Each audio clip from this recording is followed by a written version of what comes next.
ایک بار اور درود شریف پڑھیے. اللہم صلی علی سیدنا و شفیعنا حبیبنا و نبینا مولانا محمد بارک وسلم. صلو علیہ صلاۃ و سلام علیک یا رسول اللہ صلی اللہ تعالی علیہ وسلم. ہم خطبہ مسنونہ کے بعد قرآن شریف کی ایک آیت کا مختصر سا حصہ اور ایک حدیث شریف پڑھے ہیں. آیت کے مختصر سے حصے پہ روشنی پھر کبھی ڈالوں گا انشاءاللہ. حدیث شریف جو پڑھا ہوں اس سے متعلق ہو کر کے آپ کے سامنے گفتگو کی سعادت حاصل کرنا چاہتا ہوں. اے بھائی صاحب مائک ٹھیک ہو گیا نا؟ آؤ تم جو بیٹھی آئیے. تو ہم حدیث شریف پڑھے ہیں کلو امر ذی بال لم یبدا بسم اللہ فہو اغتا. معنی یہ ہے کہ جو اچھا کام بسم اللہ پڑھ کے شروع نہ کیا جائے اس کام میں برکت نہیں ہوتی ہے. لہٰذا اپنے کام میں اچھا. اب آپ کہیے گا کہ طیب صاحب ختنہ کر رہے ہیں تو یہ اپنے بیٹے کے ختنے کے تقریبات کو جو ہے میلاد شریف سے شروع کر رہے ہیں جبکہ ان کو بسم اللہ پڑھ کے شروع کرنا چاہیے. تو ہم کہیں گے حضرت میلاد شریف پڑھنا بھی بسم اللہ ہی پڑھنا ہے. میلاد شریف کرنا بھی بسم اللہ ہی پڑھنا ہے. کیسے اس کو میں ثابت کرتا ہوں ہے نا. دلائل الخیرات شریف میں لکھا ہوا ہے کہ جس طرح ذکر اللہ حضور کا نام ہے ایسے ہی بسم اللہ بھی حضور کا نام ہے. جس طرح ذکر اللہ حضور کا نام ہے ایسے ہی بسم اللہ بھی حضور کا نام ہے.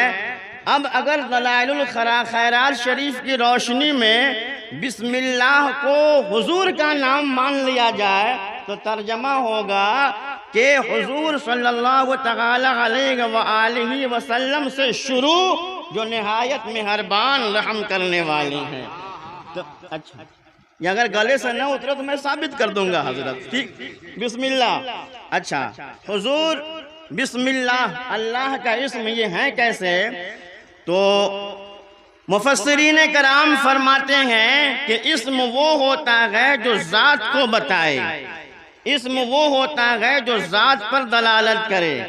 مثلا مولانا عبد الوکیل صاحب، عبد الوکیل ان کا نام ہے، یہ ہے ان کا اسم. یہ لفظ عبد الوکیل جو ہے ذات عبد الوکیل کو بتاتا ہے.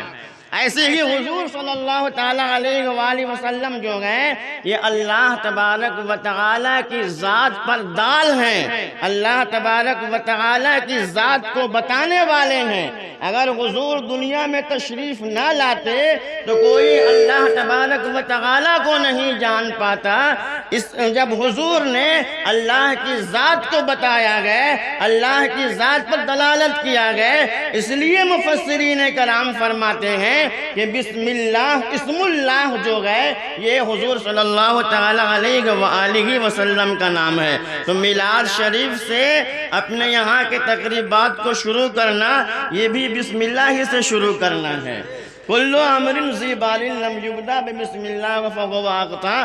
ہر وہ اچھا کام جو بسم اللہ پڑھ کے نہ شروع کیا جائے اس میں برکت نہیں ہوتی ہے. کتابوں کا مطالعہ ہم نے کیا تو ہمیں معلوم یہ ہوا کہ قرآن مقدس سے پہلے جتنی کتابیں نازل ہوئیں ان کتابوں میں جتنے علوم و معارف تھے وہ سارے کے سارے علوم و معارف اور دنیا کے سارے علوم کو ہزار ہزار عالم کے علوم کو پاک پروردگار عالم نے قرآن مقدس کے اندر جمع فرما دیا گیا. اور قرآن مقدس کے اندر جتنا علم ہے اس کو سورہ فاتحہ کے اندر رکھ دیا گیا، اور سورہ فاتحہ میں جو علم ہے اس کو بسم اللہ الرحمن الرحیم کے اندر رکھ دیا گیا. اسی لیے حضرت علی کا کہتے ہیں کہ اگر دنیا کی ساری لکڑی کو قلم بنا دیا جائے اور سارے دنیا کے سارے پانی کو سیاہی بنا دیا جائے اور میں بسم اللہ کے باقی تفسیر لکھنے لگوں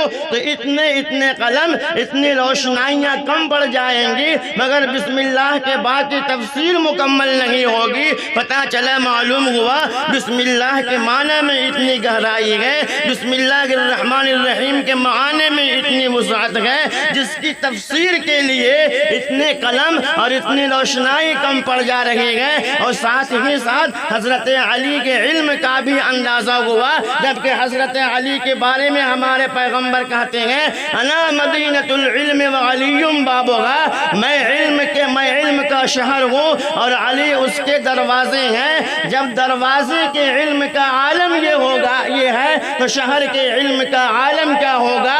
جب علی کے علم کا یہ عالم ہے تو نبی کے علم کا عالم کیا ہوگا؟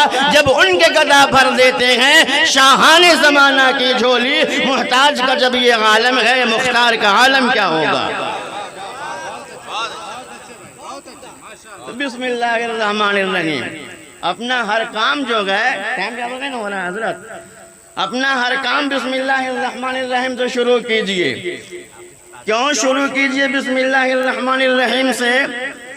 اس کے ڈھیر سارے نکات ہیں، ان میں سے میں ایک نقطہ آپ کو بتاتا ہوں۔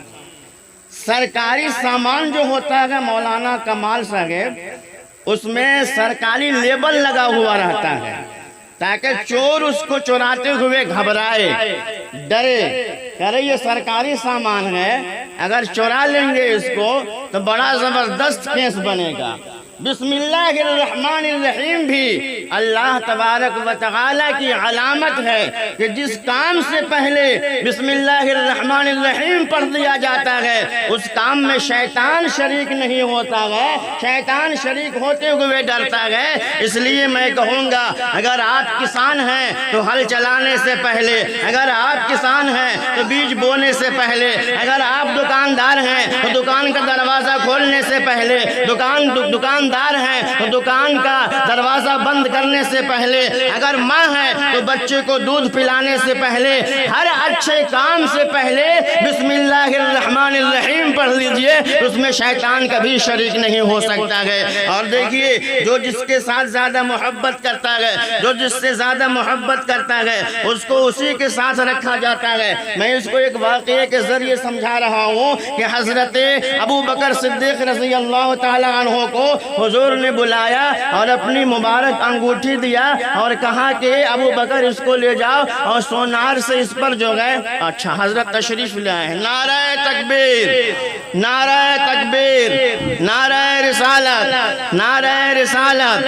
حضرت مفتی سجاد صاحب قبلہ، علماء اہل سنت، عوام اہل سنت، مسلمانان آزاد نگر، نعرہ تکبیر، نعرہ رسالت۔ تو حضور نے حضرت ابو بکر کو بلایا اور فرمایا ابو بکر یہ میری انگوٹھی لے جاؤ اور اس پہ لا الہ الا اللہ لکھوا کے لے آؤ۔ حضرت ابو بکر لے کر کے سونار کے پاس چلتے ہیں، راستے میں خیال آتا ہے کہ جہاں جہاں ذکر خدا ہے وہاں وہاں ذکر مصطفیٰ ہے۔ اذان میں اگر مؤذن اشہد ان لا الہ الا اللہ کہتا ہے تو وہی مؤذن اسی اذان میں اشہد ان محمد رسول اللہ بھی کہتا ہے۔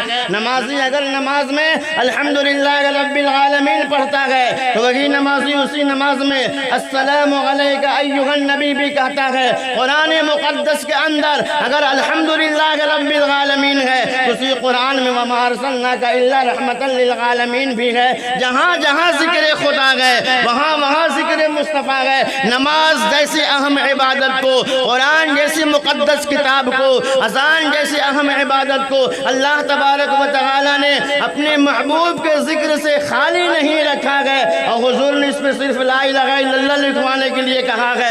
کریں تو کیا کریں؟ عقل نے کہا ہے ابو بکر، حضور نے جتنا کہا ہے اتنا ہی لکھوانا، مگر عشق نے کہا نہیں جو ہوگا دیکھا جائے گا۔ حضور لا الہ الا اللہ یہ حضور کی مرضی سے ہوگی اور محمد رسول اللہ میری مرضی سے ہوگی۔ سونار کے پاس جاتے ہیں اور کہتے ہیں اس پہ لا الہ الا اللہ محمد رسول اللہ لکھ دو۔ سونار اس پہ لا الہ الا اللہ محمد رسول اللہ لکھ دیتا ہے۔ پھر وہ انگوٹھی مبارک لے کر کے حضور کے پاس وہ واپس آتے ہیں، تو حضور جب انگوٹھی مبارک کو ملاحظہ فرماتے ہیں تو دیکھتے کیا ہے، اس میں لا الہ الا اللہ محمد رسول اللہ اور ابو بکر کا بھی نام لکھا ہوا ہے۔ حضور نے فرمایا اے ابو بکر یہ تم نے کیا کیا ہے؟ ہم نے صرف لا الہ الا اللہ لکھوانے کو کہا تھا، تم نے محمد رسول اللہ بھی لکھوا دیا ہے اور سب تو سب اپنا نام بھی لکھوا دیا ہے تم نے اس پہ۔ حضرت ابو بکر صدیق رضی اللہ تعالیٰ عنہ عرض کرتے ہیں یا رسول اللہ مجھے جو آپ سے محبت ہے میری محبت کو گوارا نہیں ہوا کہ خدا کے ذکر سے خدا کے نام سے آپ کے نام کو جدا کر دیا جائے، اور اس لیے میں نے لا الہ الا اللہ کے ساتھ محمد الرسول اللہ بھی لکھوا دیا گیا۔ یہ عرض و معروض وہی رہی تھی